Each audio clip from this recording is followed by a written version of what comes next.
दोस्तों, इस बार पूरे 500 वर्षों बाद दिव्य और दुर्लभ संयोग में मौनी अमावस्या आई है। इस बार की मौनी अमावस्या बहुत ही ज्यादा खास है। अगर आप इस मौनी अमावस्या पर पितृदोष शनि दोष से मुक्ति पाना चाहते हैं, भगवान लक्ष्मी नारायण का आशीर्वाद प्राप्त करना चाहते हैं, आप चाहते हैं माँ लक्ष्मी का आपके घर में आगमन हो, तो इस मौनी अमावस्या पर आप पीपल में यह एक चीज जरूर चढ़ा देना। पीपल में इस एक चीज को अगर आप इस मौनी अमावस्या पर चढ़ा देते हैं तो इससे आपको भगवान विष्णु माँ लक्ष्मी जी की असीम कृपा प्राप्त होगी। माँ लक्ष्मी आपके घर दौड़ी चली आएंगी। पूरे साल पैसा खिंचा चला आएगा आपके घर। पूरे साल भर आपको धन की किसी भी प्रकार की कमी नहीं होगी। साथ ही आपके पितृ और शनिदेव भी आपसे प्रसन्न हो जाएंगे। पितरों के आशीर्वाद से बिगड़े हुए कार्य बनने लग जाएंगे। दोस्तों, अमावस्या का दिन हिंदू धर्म में विशेष महत्व रखता है, क्योंकि यह दिन भगवान लक्ष्मी नारायण के साथ ही पितरों और शनिदेव को समर्पित होता है। भगवान विष्णु माँ लक्ष्मी के साथ ही पितरों की कृपा प्राप्त करने के लिए और पितृदोष से मुक्ति पाने के लिए यह दिन सबसे ज्यादा खास होता है। सभी अमावस्या में सबसे महत्वपूर्ण अमावस्या होती है मौनी अमावस्या। इस अमावस्या का पुण्य फल अन्य अमावस्या की तुलना में कई लाख गुना अधिक होता है। इस अमावस्या पर पूजन स्नान दान अवश्य करना चाहिए और पितरों के नाम से श्राद्ध तर्पण अवश्य करना चाहिए। इस बार की जो मौनी अमावस्या है यह 9 फरवरी दिन शुक्रवार को है। शुक्रवार का दिन धन की देवी माँ लक्ष्मी को समर्पित होने की वजह से इस बार की मौनी अमावस्या और भी ज्यादा खास हो गई है और यह माँ लक्ष्मी को प्रसन्न करने के लिए बहुत ही खास दिन माना जा रहा है। साथ ही इस दिन कई दिव्य दुर्लभ संयोग बनने से इसका महत्व कई गुना अधिक बढ़ गया है। अमावस्या तिथि भगवान लक्ष्मी नारायण के साथ ही पितरों का आशीर्वाद प्राप्त करने के लिए बहुत खास मानी जाती है। इस दिन पितरों के नाम से श्राद्ध तर्पण पिंडदान अवश्य करना चाहिए। ऐसा करने से पितृदोष दूर होता है, साथ ही पितृ प्रसन्न हो अपना आशीर्वाद देते हैं। इस दिन पितरों का आशीर्वाद प्राप्त करने के लिए और पितृदोष से मुक्ति पाने के लिए पीपल वृक्ष का पूजन अवश्य ही करना चाहिए, क्योंकि अमावस्या पर भगवान लक्ष्मी नारायण के साथ ही पितरों का वास भी पीपल वृक्ष में होता है। आज की इस वीडियो में हम आपको एक ऐसी चीज के बारे में बताने जा रहे हैं जिसे अगर आप इस अमावस्या पर पीपल वृक्ष पर चढ़ा देते हैं तो इससे आपको भगवान लक्ष्मी नारायण के साथ ही पितरों की भी कृपा प्राप्त होगी। भगवान लक्ष्मी नारायण की कृपा से घर में सुख समृद्धि आएगी। पितरों की कृपा से कार्यों में आ रही बाधाएं दूर होंगी। बिगड़े कार्य भी बनने लग जाएंगे। पितृदोष से मुक्ति मिलेगी। सभी देवी देवताओं के साथ ही शनि देव की भी कृपा प्राप्त होगी और शनि देव से संबंधित दोषों जैसे कि ढैया 7.5 से भी राहत मिलेगी, क्योंकि आज के दिन पीपल वृक्ष में भगवान लक्ष्मी नारायण पितरों के साथ ही शनि देव का भी वास होता है और आज के दिन पीपल वृक्ष का पूजन करने से शनि देव से संबंधित दोष भी दूर हो जाते हैं और शनि देव की कृपा प्राप्त होती है। अमावस्या के इस शुभ संयोग पर पीपल वृक्ष का पूजन करने के लिए एक जल का पात्र तैयार करें। इसके लिए आप एक तांबे का लोटा लें। इसमें शुद्ध जल भरें। अगर तांबे का लोटा ना हो तो आप पीतल का या स्टील का लोटा भी ले सकते हैं, लेकिन ध्यान रखें कांच का या फिर प्लास्टिक का बर्तन ना लें। लोटे में शुद्ध जल लेने के बाद अगर आपके घर गंगा जल है तो इसमें गंगा जल की कुछ बूंदें भी डाल दें। दोस्तों, अब इसके पश्चात आपको यह जल मीठा करना है। इसके लिए आप इस जल में 1 चम्मच शक्कर डालें या फिर इसके स्थान पर आप थोड़ा सा गुड़ या फिर 2-3 बताशे भी डाल सकते हैं। आपको शक्कर, गुड़ या बताशा इतना डालना है कि यह जल मीठा हो जाए। इसके लिए शक्कर डालने के बाद अब चम्मच से शक्कर को इस जल में अच्छी तरह से घोल दीजिए। मीठा जल तैयार होने के पश्चात अब आप इस जल में थोड़े से साबुत चावल यानी कि अक्षत मिलाएं। ध्यान रखें दोस्तों, चावल के दाने साबुत होने चाहिए। साबुत चावल को ही अक्षत कहा जाता है। इसी से पूजन पूर्ण होता है। टूटे हुए चावल से पूजन अपूर्ण रहता है। आपको कच्चे चावल के साबुत कुछ दाने इस जल में डालने हैं। चावल डालने के पश्चात दोस्तों अब इस जल में आप थोड़े से काले तिल डाल दें। तिल और चावल डालने से पहले आप उन्हें पानी से अच्छी तरह से धो लें और फिर इस जल में मिलाएं। अगर आपके यहाँ पुष्प है तो इस जल में आप 2 पुष्प भी डाल दें। अब इस जल में आप 1 चुटकी हल्दी और 1 चुटकी कुमकुम मिलाएं। इस तरह जल का पात्र तैयार हो जाएगा।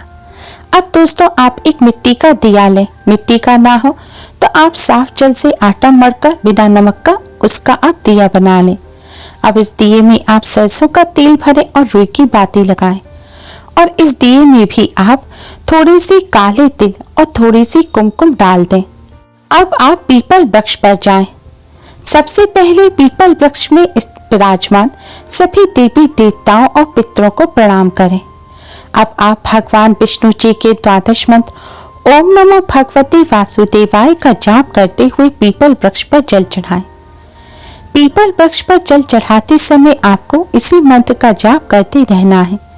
जल चढ़ाने के पश्चात जल चढ़ाने के ही स्थान पर आप रखकर इस दिए को जला दें।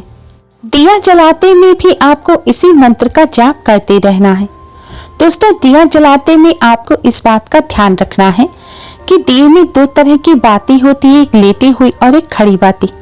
आपको इस दिए में खड़ी बाती लगानी है जो सीधी खड़ी रहे, जिस बाती का मुख किसी भी दिशा की तरफ ना हो। इस तरह का दिया आपको पीपल वृक्ष के पास जलाना है। दिया जलाने के पश्चात दोस्तों अब आपको पीपल वृक्ष की 11 परिक्रमा करनी है। आपको भगवान विष्णु जी के 12 मंत्र ओम नमो भगवते वासुदेवाय का जाप करते हुए ही पीपल वृक्ष की 11 परिक्रमा करनी है। इस मंत्र का जाप कर पीपल वृक्ष की परिक्रमा करने से भगवान विष्णु मां लक्ष्मी जी के साथ ही समस्त देवी देवताओं की कृपा प्राप्त होती है और कष्टों से छुटकारा मिलता है। स्कंद पुराण के अनुसार पीपल के मूल में विष्णु, तने में केशव, शाखाओं में नारायण और पत्तों में हरि आदि देव निवास करते हैं। शास्त्रों के अनुसार पीपल वृक्ष में समस्त देवी देवताओं का वास होता है। अमावस्या के दिन इस विधि से पीपल वृक्ष पर जल चढ़ाकर पूजन करने से सभी देवी देवता प्रसन्न होते हैं। पीपल वृक्ष में समस्त तीर्थों का भी वास होता है। इस विधि से पीपल वृक्ष का पूजन करने से समस्त तीर्थों में दर्शन स्नान करने का भी पुण्य फल प्राप्त हो जाता है। अमावस्या के दिन पीपल वृक्ष में पितरों का भी वास होता है। इस विधि से पीपल वृक्ष का पूजन करने से पितरों का आशीर्वाद प्राप्त होता है। पितरों की कृपा से कष्टों से छुटकारा मिलता है और कार्यों में आ रही रुकावट दूर होती है। पितृ प्रसन्न होते हैं जिससे पितृदोष से मुक्ति मिलती है। अमावस्या और शनिवार के दिन पीपल वृक्ष में शनि देव का भी वास होता है। इसलिए इस विधि से जल चढ़ाने के बाद अगर आप शनि दोष से पीड़ित हैं तो आपको पीपल वृक्ष के नीचे बैठकर एक बार हनुमान चालीसा का पाठ अवश्य ही करना है। ऐसा करने से शनि देव से संबंधित ढैया, साढ़े साती और महादशा से राहत मिलती है और कष्टों से छुटकारा प्राप्त होता है। इस तरह पीपल वृक्ष का पूजन करने के पश्चात दोस्तों आप भगवान श्री गणेश, भगवान लक्ष्मी नारायण और समस्त देवी देवताओं को प्रणाम कर जाने अनजाने में की गई सभी गलतियों की क्षमा मांगे और फिर अपने पितरों की आत्मा की शांति और पितरों की मुक्ति की प्रार्थना करें। पितरों को कोई कष्ट ना हो इसकी आप प्रार्थना करें। इस तरह प्रार्थना करने से दोस्तों पितरों को जो कष्ट मिल रहे होते हैं वह दूर हो जाते हैं और पितरों को मुक्ति मिलती है। भगवान से पितरों के लिए प्रार्थना करने के पश्चात दोस्तों अब आप फिर से भगवान लक्ष्मी नारायण को प्रणाम कर पितरों को प्रणाम करें और जाने अनजाने में की गई अपने द्वारा और अपने परिवार द्वारा की गई सभी गलतियों की क्षमा मांगे और पितृदोष से मुक्ति की प्रार्थना करें। ऐसा करने से आपको और आपके परिवार को पितरों का आशीर्वाद मिलेगा और पितृदोष से मुक्ति मिलेगी। अमावस्या के दिन इस विधि से पीपल वृक्ष का पूजन करने से सभी संकट दूर होने के साथ ही धन, समृद्धि, यश, कीर्ति आदि की भी प्राप्ति होती है। पूर्वज पितृ प्रसन्न व तृप्त होकर सभी मनोकामनाएं पूरी होने का भी आशीर्वाद प्रदान करते हैं। अमावस्या के दिन इस तरह पीपल वृक्ष का पूजन करने से भगवान लक्ष्मी नारायण की कृपा से अपार सुख मिलता है, धन वैभव की प्राप्ति होती है और कष्टों से छुटकारा मिलता है। दोस्तों, पीपल वृक्ष का पूजन करते समय आपको कुछ बातों का विशेष ध्यान रखना है। आपने पीपल वृक्ष पर जो जल चढ़ाया है उस जल को आप छूकर अपने माथे से ना लगाएं। जैसे भगवान सूर्य को जल चढ़ाने के बाद माथे से लगाते हैं उस तरह से ना करें। पीपल वृक्ष पर जो आपने दीपक जलाया है उससे आप आरती ना लें और पीपल वृक्ष की आरती भी ना उतारें। परिक्रमा आपको क्लॉकवाइज ही करनी है। जैसे घड़ी की सुइयां घूमती हैं इसी तरह घूमकर आपको पीपल वृक्ष की परिक्रमा करनी है। इस प्रकार पीपल वृक्ष का पूजन आपको सूर्य उदय होने के बाद और सूर्य अस्त होने से पहले ही करना है। लेकिन अगर सूर्य अस्त होने से पहले आप पूजन नहीं कर पाए हैं तो आप सूर्य अस्त होने के बाद रात्रि 8 बजे तक पीपल वृक्ष का पूजन कर सकते हैं। लेकिन सूर्य अस्त होने के पश्चात आपको पीपल वृक्ष पर जल नहीं चढ़ाना और ना ही पीपल वृक्ष का स्पर्श करना है। आप दीपक जला सकते हैं लेकिन जल ना चढ़ाएं। झूठे मुंह से पीपल वृक्ष का पूजन ना करें। पीपल वृक्ष का पूजन करते समय स्वच्छता पवित्रता का विशेष ध्यान रखें। पीरियड के दौरान महिलाएं पीपल वृक्ष का पूजन ना करें। जूते चप्पल पहनकर भी पीपल वृक्ष का पूजन ना करें। जब भी पीपल वृक्ष का पूजन करने जाएं तो आप कोई भी सौंदर्य प्रसाधन जैसे कि क्रीम, पाउडर, परफ्यूम वगैरह लगाकर ना जाएं। कोई भी खुशबू वाली चीज आप लगाकर पीपल वृक्ष का पूजन करने ना जाएं। सादगी के साथ पीपल वृक्ष का पूजन करें। पीपल वृक्ष का पूजन करते समय इन सभी बातों का विशेष ध्यान रखें। उम्मीद है आपको हमारी ये वीडियो पसंद आई होगी। प्लीज लाइक करें। हमारी इस वीडियो को अपने फ्रेंड्स और रिश्तेदारों में ज्यादा से ज्यादा शेयर करें जिससे वह भी इसका लाभ उठा सकें। हमारी और भी वीडियोस के लिए हमारे चैनल को सब्सक्राइब करना ना भूलें। Thanks for watching. Radhe Radhe.